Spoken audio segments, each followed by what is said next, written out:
ಚಾನಲ್ಗೆ ಸಬ್ಸ್ಕ್ರೈಬ್ ಆಗಿಲ್ಲ ಅಂದ್ರೆ ಈಗಲೇ ಸಬ್ಸ್ಕ್ರೈಬ್ ಆಗಿ ಪಕ್ಕದಲ್ಲೇ ಇರುವ ಬೆಲ್ ಐಕನ್ ಕ್ಲಿಕ್ ಮಾಡಿ, ಲೈಕ್ ಮಾಡಿ, ಶೇರ್ ಮಾಡಿ.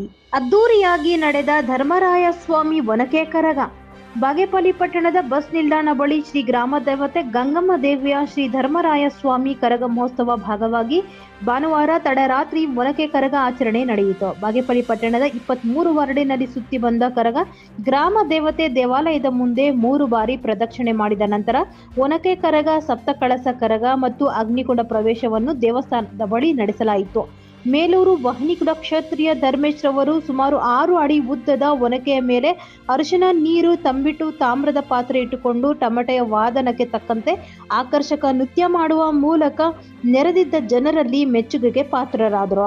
ಅವರ ತಲೆ ಮೇಲೆ ನಿಂತ ಒನಕೆ ಸಮತೋಲನ ಕಳೆದುಕೊಳ್ಳದಂತೆ ಚಾಕಚಾಕ್ಯತೆಯಿಂದ ಟಮಟೆ ವಾದ್ಯಕ್ಕೆ ಅನುಗುಣವಾಗಿ ಗೆಜ್ಜೆಯ ಕಾಲಿನ ತಾಳದೊಂದಿಗೆ ಲಯಬದ್ಧವಾಗಿ 2 ಕಾಲುಗಳನ್ನು ಬಿಟ್ಟು ಕುಣಿದು ನೆರೆದಿದ್ದವರಲ್ಲಿ ವಿಸ್ಮಯ ಮೂಡಿಸಿದರು. ಅವರ ತಲೆ ಮೇಲೆ ನಿಂತ ಒನಕೆ ಸಮತೋಲನ ಕಳೆದುಕೊಳ್ಳದಂತೆ ಚಾಕಚಾಕ್ಯತೆಯಿಂದ ಟಮಟೆ ವಾದ್ಯಕ್ಕೆ ಅನುಗುಣವಾಗಿ ಗೆಜ್ಜೆಯ ಕಾಲಿನಿಂದ ತಾಳದೊಂದಿಗೆ ಲಯಬದ್ಧವಾಗಿ 2 ಕೈಗಳನ್ನು ಬಿಟ್ಟು ಕುಣಿದು ನೆರೆದಿದ್ದವರಲ್ಲಿ ವಿಸ್ಮಯ ಮೂಡಿಸಿದರು.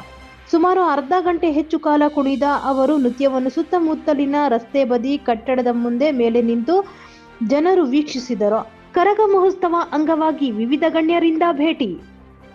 ಶಾಸಕ ಎಸ್ ಎನ್ ಸುಬ್ಬಾರೆಡ್ಡಿ, ಬಿಜೆಪಿ ಪಕ್ಷದ ರಾಜ್ಯ ಕಾರ್ಯದರ್ಶಿ ಮುನಿರಾಜು, ಬಾಗೇಪಲ್ಲಿ ಮಾಜಿ ಶಾಸಕ, ಕರ್ನಾಟಕ ರಾಜ್ಯ ಕಾಂಗ್ರೆಸ್ ಪಕ್ಷದ ಕೆಪಿಸಿಸಿ ಅಧ್ಯಕ್ಷ ಎನ್ ಸಂಪಂಗಿ, ರಾಜ್ಯ ಜೆಡಿಎಸ್ ಯುವ ಬಿ ಗ್ರೇಡ್ ಸಂಘಟನಾ ಕಾರ್ಯದರ್ಶಿ ಮುದ್ದಲಪಲ್ಲಿ ರಾಜಾರೆಡ್ಡಿ, ಜೆಎಂಎಫ್ ನ್ಯಾಯಾಲಯದ ನ್ಯಾಯಾಧೀಶ ಜೆ ರಂಗಸ್ವಾಮಿ ಮುಂತಾದ ಗಣ್ಯರು ಗ್ರಾಮ ದೇವತೆ ಗಂಗಮ್ಮ ದೇವಿಯ ದರ್ಶನ ಪಡೆದು ಗ್ರಾಮ ದೇವತೆ ಶ್ರೀ ಗಂಗಮ್ಮ ದೇವಿಯ ಕೃಪೆಯಿಂದ ಈ ಬಾರಿ ಮಳೆ ಬೆಳೆಗಳು ಸಮೃದ್ಧವಾಗಿ ಆಗಿ ರೈತಾಪಿ ವರ್ಗ ಹಾಗೂ ಒಳ್ಳೆಯದು ಮಾಡಲಿ ಎಂದು ಶುಭ ಹಾರೈಸಿದರು.